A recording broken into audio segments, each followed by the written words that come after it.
po, kung meron kayong hawak na Bible dyan, Malakay 3:10 po. Sabi dito, dalhin ninyo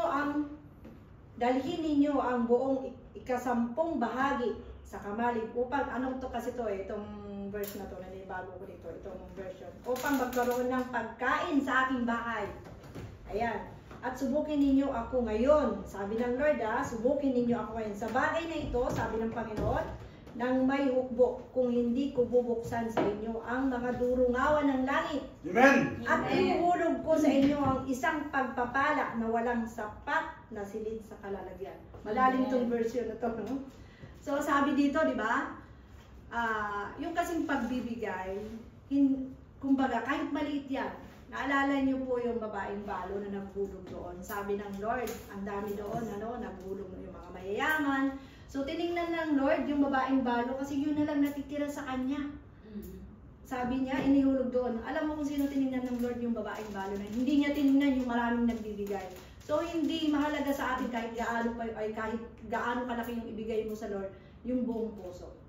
So ako anong laging tinutukoy ko dito, yung sarili ko, inihahandog ko sa Panginoon nang may malinis. Kasi hindi tatanggapin ng Lord yung handog natin sa Kanya kung may karumihan tayo sa puso natin. So, isurrender natin sa Panginoon. Alam niyo po kanina, ramdam ko talaga si Holy Spirit. Kahit hindi ko iniisip, nakakaunti tayo eh. Sabi ko, Lord, parang feeling ko ito yung, alam mo yung isipin mo yung pinaka-grand finale talaga ng Panginoon. So, ihandog natin, pag-pray natin. So, thank you Lord sa oras na ito, Panginoon, sa buhay ng bawat isa. Lord God, hindi ka po tumitingin sa malaki o maliit, kundi sa puso namin, Panginoon, na handang magbigay sa inyo, Lord. Amen. Dalangin ko, O Diyos, na lahat ng ibibigay namin sa inyo, Panginoon, ay pagpalain mo, gamitin mo ito, Panginoon. Sabi mo, Lord, bubuksan mo yung durungawan sa langit, Panginoon. Yes, lahat ng ibibigay namin sa inyo, Panginoon. I-bless mo at ibubuka mo, Panginoon, ang pagpapala sa amin. Yes, so God. Family, Panginoon, sa lahat ng mga panalangin namin, Lord, ito yung kasagutan, Panginoon. Kiniklaim namin, Lord, salamat, Panginoon. Ibinabalik ko sa iyo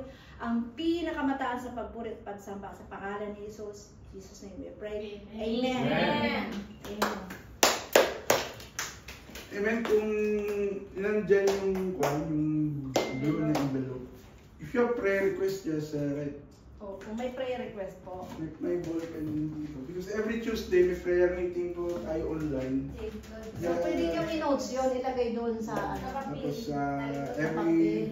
kung may gusto kayo, bibigyan ko kayo na. every Tuesday, ayan, may kung may prayer request kayo, ilagay nyo doon. Ihulog nyo lang. Kahit walang pangalan yun. Alam na ni Lord yun. Kung gusto nyo lagyan ng pangalan. Para sino may gusto? Mabisa po yan, mga kapatid. Bigyan mo sila lahat para... Huwag kayo maya. Akala nyo, pera lang ang number one. Nandito kayo. Nahihiya tayo kasi Number wala 2, tayong pera. yung prayer nyo yung naman. Visa. Ako nun, wala akong pera. Wait, Huwag wala. kayo maya. May ballpen ako dito. Ay, may ballpen sa... May ballpen dyan, di ba? Ayan. Kung hindi Prayer na request? wala rin problema. Ang ballpen. Amen! Hallelujah! Palakpakan ulit natin ng Panginoon. Yes. Congratulations. Welcome. Ang nakakatuwa nito kasi sabi na salita is 2 or 3 that gather. He is in the midst of us. Yes. He is Emmanuel. He is God is with us. Let's pray for, hindi ko alam kung nagpakasyon na yung mga ibang kasama natin. Pero let's pray for them. Let's continue to pray for them. And welcome sa, dapat last year pa ito naka-attend, si Ate Princess. Hello po. Yeah, welcome. Tapos yung, ano to, ihado ko na ba to? O bro ko. O si paring Tolfo, nandito rin. Kaya mag-ingat kayo. Ayan, si paring Rafi. At siyempre, Si Makoy. si paring Makoy. Kung paring ko rin. Kaya sabi nila, walang imposible sa Panginoon. Dito sa UAE, always a privilege for every one of us na sa ganitong pamaraan, akala nyo, walang ibang agency or na mga kwan na merong... Ay, suga ako sa madaming pala.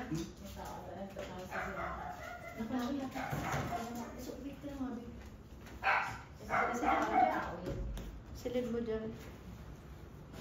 Walang ibang ano tayo dito. Bigyan yung pangalan ng baby. Kaya Ipapaprayan na hindi ko malaman kung bakit yung iba ayaw o wala tayo privilege. Ito equal lang naman privilege Yes. na tayo po ay magpupuri sa ating buhay ng Diyos.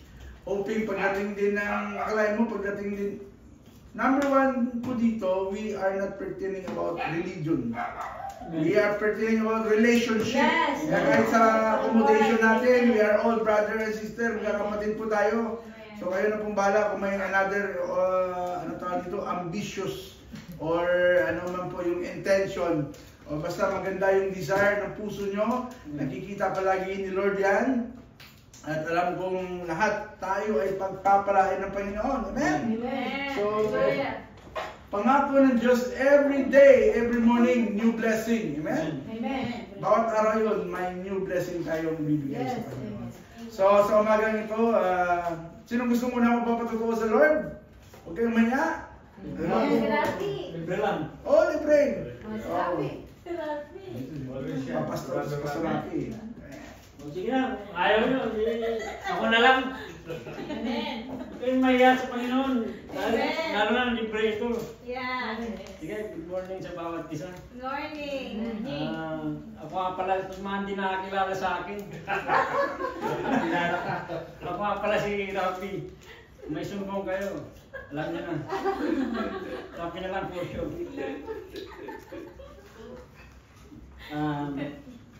Papakilala lang ako sa inyo. Sa Pilipinas pala, May tissue dyan bro.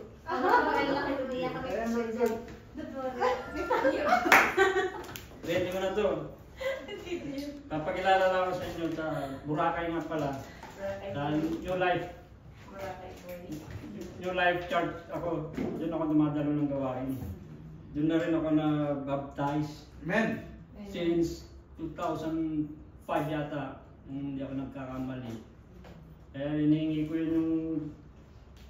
yung certificate ko dun sa unang nagbaptize sa akin sa Foursquare Calvary Church. Kaya lang hindi ko nakakuha. Pero okay lang. Kaya salamat ako sa Panginoon dahil binago niya ang buhay ko. Amen. Kahit ako, hindi ko kayang baguhin ng sarili ko kahit yes. Sa atin. Kung wala ito lang ng Panginoon. Sabihin ko sa inyo na iyakin ako pagdating sa Panginoon. Pag sa iba, matapang ako. Pero mamaya pag makita nyo umiiyak ako, baka sabihin nyo, artista ako. Pero mamaya na kayo magpa-autograph sa akin. Mapapaulang kasi ang luha. Amen. Biniles ako sa magang ito, hindi lang ako, hindi sa bawat isa sa atin sa pagdalo natin sa gawain ng Panginoon. Kasi sabi nga kanina ni Isis, pag nagbigay ka, hindi sukatan yan kung malaki o maliit. Ang puso lagi ang tinitignan ng Panginoon. Amen. Katulad ng sinabi ng Panginoon kay David na maliit lang siya, pero yung sa kay Goliath na napakalaki ang diferensya. Sabi doon na ano ba yung sabi doon na yung pinaka ano ko doon, sabi niya puso yung tinitignan ng Panginoon sa kanya. Pansin nyo rin na ako nagsasalita, ako na pautal-utal sa harapan nyo. Hindi po ako magaling, isa lang magaling, kundi ang Panginoon. Ganito lang ako na magsalita sa inyo. Sabi dun kay, para dun sa, sino nakakilala dito kay Moises at saka kay Aaron. Diba, sabi ni Moises dun na hindi siya magaling magsalita. Pero si Aaron yung ginagamit niya. May pagkakaiba po kami ni Moises. Kung siya ay ginamit niya si Aaron na magsasalita para sa kanya. Ako po hindi.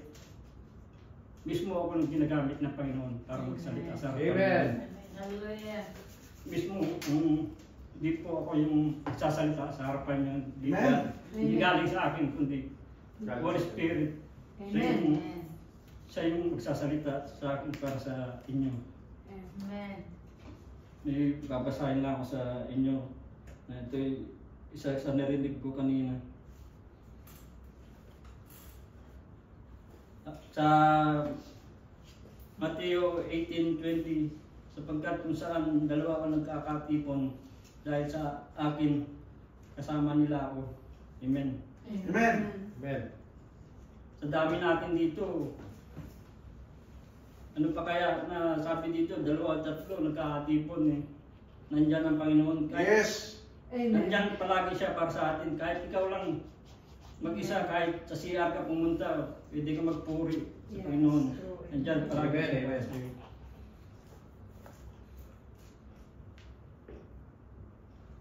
Dito pa sa isa,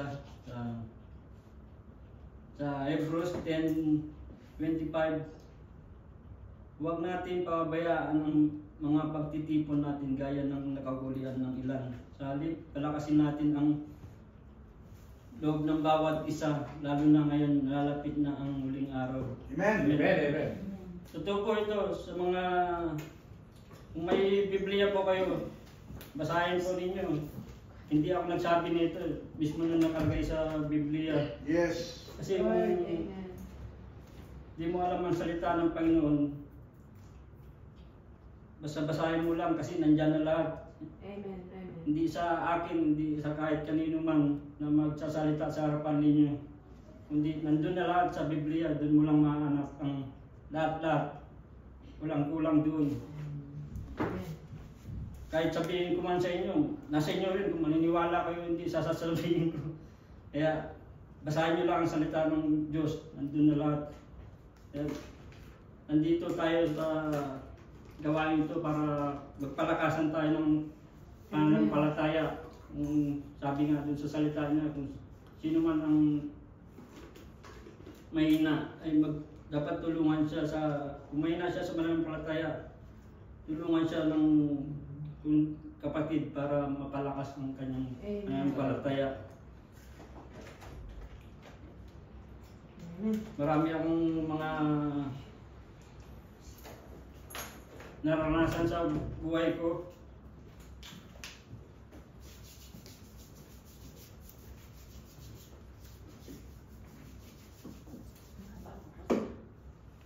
Alam ko naman ng bawat sa inyo, iba-iba yung pagsubok. Pero sabi ng Panginoon na anumang pagsubok na dumarating sa inyo, nandun sa salita niya. Amen. Amen. Pagtatagumpayan ka niya. Amen. Amen. Alam ko iba-iba yung pagsubok ng bawat sa atin. Hindi ko nababanggitin ito sa inyo dahil marami. Alam ko na bawat isa sa atin, iba-iba yung mga karanasan pagsubok. Pero ang Panginoon lang nakakaalam. Yes. Hindi ko na isa-isain sa inyo. Pero siya lang nakakabasa mo na. Siya lang may Amen. Amen. Amen. Kung ako lang sa sarili ko, wala akong magagawa. Sabi nga, problema na, problemahin mo pa. Amen. Kaya isusuko ko na sa kanya kung lahat. Amen. Ako lang hindi ko kaya. Kung wala ang Diyos sa akin, siguro nakasumuko na ako. Hindi ko alam kung ano na ako ngayon. Kasi kung wala talaga ang Panginoon sa'yo, baka isipin mo, magpakamatay ka na lang kung may hina ka. Marami ng mga ganyan nangyayari na sila wala sa Panginoon, mahina talaga sila.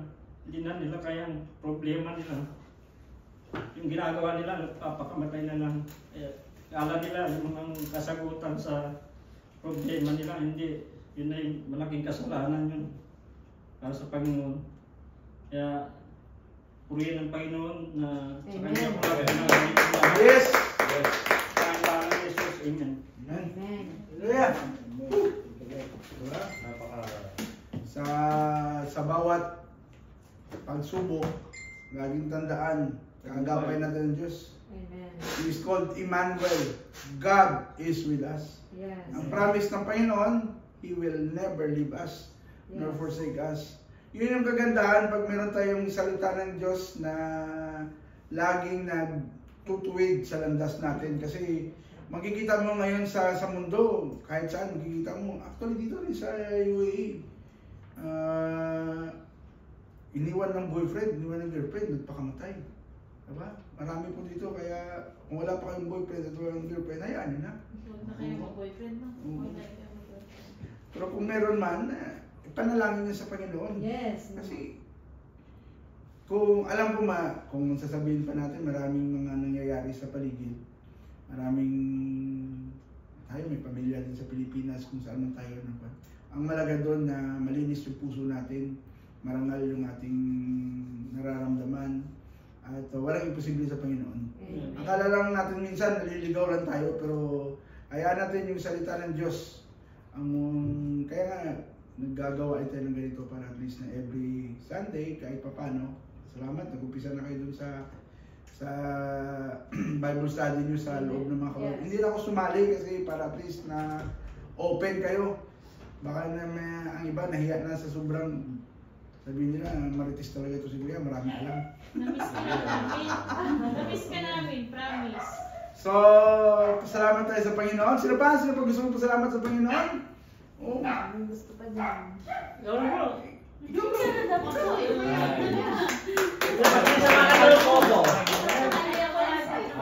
Share lang po ako ng konting Sabihan mo na. tungkol sa aking buhay sa pagpunta ko dito sa UAE. Actually, nung nandun pa ako sa Macau, doon ako ginising ng Panginoon. Amen. Dahil nung ako'y nasa Pilipinas, ako'y talaga Katoliko. Ngunit sa aking pagpunta sa Macau at UAE, nakilala ko po ang Christian, Amen. born again. Walang aksidente talaga. So doon ko po ang nakita ang pagpapakatotoo para sa akin sa Diyos. Amen. Amen. Kasi ito po, experience ko lang. Nagdadasal po ako bilang Kristiyano, Katoliko, ngunit ang aking ginagawa ay hindi po mabuti. Pagkatapos ko pong manalangin, pero ang aking pamumuhay ay hindi sa pagsunod sa kalooban ng Diyos. So ngayon po, na-realize ko, kasama ko po ang Panginoon na magbago at magpatuto sa Kanya, na hinihiling ko po sana bawat isa sa atin, makakita tayo ng magandang trabaho. Amen. Yes. Dinadalangin ko po sa Panginoon yun. At ang share nga ni brother, masyado po ako na-touch. Amen. Sa sinabi niya, lahat po tayo ay may kahinaan. Yes. Amen. Lahat po tayo may kahinaan, pero naniniwala ako sa Panginoon na gagabayan niya tayo sa bawat pagsubok sa atin. Yes. Yun lang po kami. Amen. Thank you. Thank you. Amen. Hallelujah. Thank you, Lord. Amen. So, meron pa? Natira pa. Sige. Uy. Ako'y naman. Natira pa na lang. Last tayo. Huwag kayong mahiya para masaya. Simple lang yun. Hello guys, ako nga pala si Makoy. Hindi ka namin kilala. Hindi ka namin kilala. Ako naman dati, yung wala pa ako hindi pa ako kilala yung Panginoon, talagang pa ako, Katoliko rin. Tapos yung mga makabundong bagay na ng tao, na hilig ng tao, syempre mga kasalanan. Inisip ko lagi na, sabi ko sa sarili ko, ako lang nagdadasal ako sa kwarto ko, ako mag-isa, sinasabi ko, ganito ba talagang buhay ko?